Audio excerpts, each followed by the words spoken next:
I remember AVM being very excited when I posted a picture once of a ramp. I was in the building and I saw a ramp and I just took a photograph. I said, well, this is a disability friendly. And you were very excited about that. Yes, because you see, access is something that must be put there. You see, for us to show people with disabilities that they are welcome, everywhere must be accessible to them. And the ramp is just one of those things. Toilets. And it should be backed by law. Because if it's not backed by law in this country, it's not going to happen. And that's the fact. So what happens now is, so if someone with disabilities, I think I should throw some question. How easy is it? That's a mommy there. You have a son. Tell us about your son. How easy is it for you to move around? How old is your son? How easy is it for you to move around? Yes, you can sit too if you want. Okay. Good afternoon, everyone. My name is Sisi Adesuwa. My son is Adesuwa Onyenokwe. He's 8 years old. He's a cerebral palsy patient, and that started when it was at birth rather, because I had 4 days prolonged labor, which led to this. Well, moving him around is so tedious and hectic. Describe how you got here today. I took a Uber. I took a cab all the way from Alagbado Songo down to this place. So it's not easy. In fact, this is his first time going out this year. First time, because moving him around is not easy. Pardon? Moving him around is not easy. I'm a single mother. His father rejected him, so moving him around all the time is not easy. So he's always at home with his nanny. So that's what. So also like the Yoruba, so that's part of what we're saying. If it's difficult to move them around, how easily they won't even. First of all, you have a challenge with a child. Now you can't even move around in the society, and the society is stigmatizing you. Which way out, doctor? Again, it comes back to laws. What the about good thing compassion? about compassion, yes.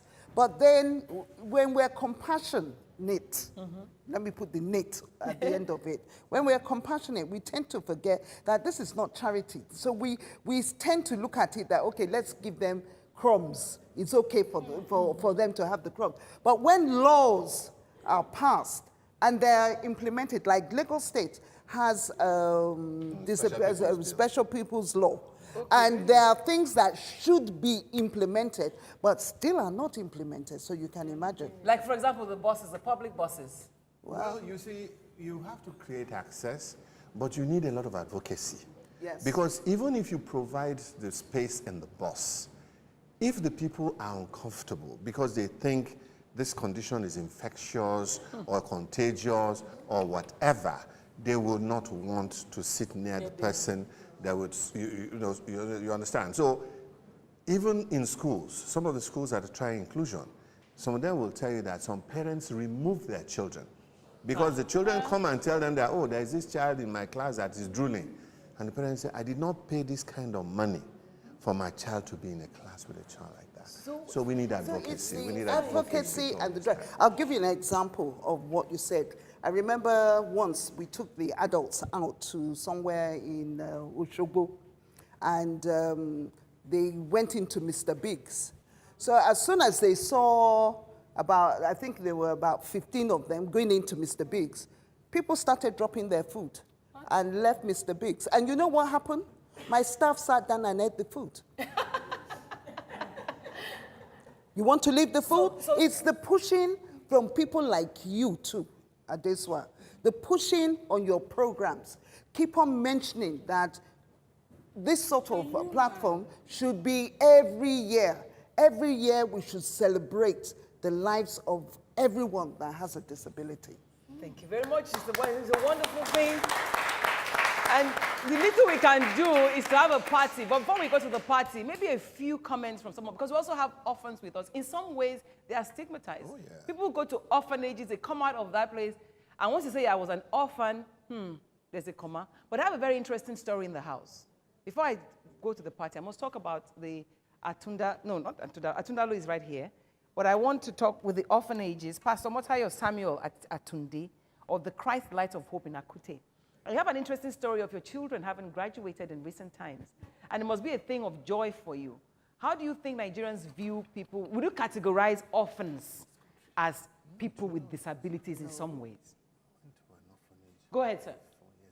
Thank you, Adesuwa. I must express the fact that bringing me into this program today is no more of the orphanage than bringing me directly with things that have become, as it were, a virtual thing. I have had with my hearing, but today I'm seeing people who are behind the scene. I remember seeing a program of Femi and his family. In fact, when my wife and I were watching it, he said, these are men of God. I saw your boy, and the way it was, I was like, but meeting Femi one-on-one now today, to me, it's the peak of my joy. So for you... Then secondly, Adesuwa, Atunda Olu has been an idea in my head. You see, at our corridor, people have come to me with situations of disabilities and all that. I really didn't know what to do, but my heart pants to do something. But so your program and bringing me today is like linking me up with joy, peace, and happiness. That's the whole essence of Christmas, linking up for the joy. But having said that, the orphanage, I just found out that any child anywhere has the potential to be the best that God has put in him, if he's given the opportunity to do so, if the enabling environment is put in place. Outside of that, we have non-entities. And of course, when God shadowed me with this responsibility, what I told myself and told God is that I am not going to give to any of these children anything less than I will give to my own biological How children. many children do you have in your orphanage today? Right, we're about 56 now. Okay. You have 8 graduates. Yeah, You have 8 of them are done with their university program, with 2 of them in the first class, 1 in banking and finance, and the other in information technology. Then, of course, 8 are still currently in the university. 2 of them are here with me right now. And, of course, for the 8 in the university, the one studying medicine is finishing this year by the grace of God at the Lagos State University Teaching Hospital in Ikeja. What this tells me is that when there's a will, there's a way. Yeah, exactly. So that's what this whole show is about. When there's a will, there's a way. So I would like to hear, first of all, from Busola, very quickly, if you just pass on the microphone to Busola. Right. What do you wish people this Christmas? Tell us, Busola is cerebral palsy. Yes. And this is a spectrum too. Because Busola is a graduate of Economics. a master's International Economics and Trade. International Economics. And Trade. Okay, what's it like moving around with this kind of disability that you have? When I first came back into Nigeria in 2012, going abroad made me know that, people with disability can act right. Because when I was in this country, when I was in this country for like how many, like 30-something years of my life, and I never felt, the society stigmatized me, But when I go on the bus, people move away from me. Here in Nigeria? Yes. So, going abroad made me know that, we act right. We can be happy. You have right. So I decided to be happy and to live my life positively. Thank you very much. Okay, Ebele, if you kindly pass on the microphone to, yes. Ebele actually that is doing, passing by microphone is one of the right-hand men of Dr. Akindayomi. And that is my boyfriend there, Akin, by Ebele's side. Thanks, Ebele, for the support and all of that, right? Thank you very much. Thank you very much. I have to appreciate you for organizing this type of program today. This is my first time of being in this studio. I really am happy. How are your children doing? I saw you speaking some sign languages. Yes, I love you. How do you say hello? How are you?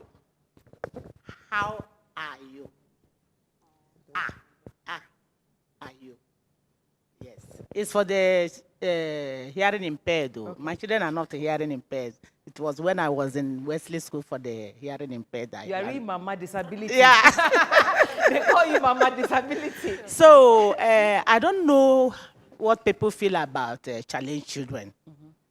I feel that I can die because of them. Because these challenge children, I keep on counseling my parents. There is a reason why these children enter your house. For example, my daughter here. If this boy did not enter her house, I will not know her. And most of the things I learned today, I got it from her. Are you getting me? Yeah. Because we do seminar in her school. So, and I'm proud of them in that. Let me tell you the story. One of my old students from Atudo School hosted my Christmas party from US this year. That's progress. It makes us happy. He directed the wife to cook 200 pack of food for our Christmas party. Wow. So it gives me joy. And I'm proud of them. Many of them like that in US. Many that pass out from Atudo School. But you see, we must go the way Dr. Akindami has said. Yes. If we don't do some real advocacy plus legislation, these children won't really see hope. So I just want to hear quickly from Moi's mom, my mascot, and then, yes, very quickly. Well, thank you so much for bringing us here again. It's been a great year, and advocacy for me must not stop, just like they've all rightly said, because without advocacy, we cannot move forward. But a lot of people, it's going to bring a lot of people to know the need, why we need to keep doing. What keeps you going? Well, every day when I see the children, the persons I work with, some of them are growing every day, so I don't want to be calling them children again, because I see they're already growing and they're developing skills. They already have a mind of their own. They know what they want, they know what they like, and we've had a lot of opportunities to exhibit some of the potentials. It gives me great joy, and I see friends support me as well. This year has been so great. I'm so happy. And our next friend, the reason I'm bringing you in is that after we finish, we're going to play outside. We're going to play and dance, and I heard that you're an advocate for play. Yes. The very first occupation of a child is to play. Play knows no bounds. Whether you have cerebral palsy or autism or visually impaired. Everybody plays, and every child needs to have access to play. Every child needs to have access to play. So we're going to have access to play, but I'm just going to invite my boyfriend. Come and join me. Can you bring him over to the set? Mo, my girlfriend, and her friends, just come and join us on set so that we can sing our Happy Christmas from here. So as we say bye-bye and we go to the party, remember Christmas is about Christ. It's about bringing hope and love to everyone in particular. And if you don't remember anything about this show before we go to the party, please remember that you are an advocate for equal rights for everybody, whether you have disability or not. And we all have disabilities, like I said. And remember, a problem shared is a problem solved. So if you have a child with disability, don't hide her or him. Bring him out. Mwah. So Toby's going to sign us out of here. So see you. Bye-bye, everybody. Bye. But we're going to sing this. And when he finishes, we say Merry Christmas. Yeah, go and sing. We're gonna go in Bethlehem, so the Holy Bible says. Mary's born child, Jesus Christ, was born on Christmas Day. And yet the angels sing that he was born today. And Mary did forevermore because of Christmas Day.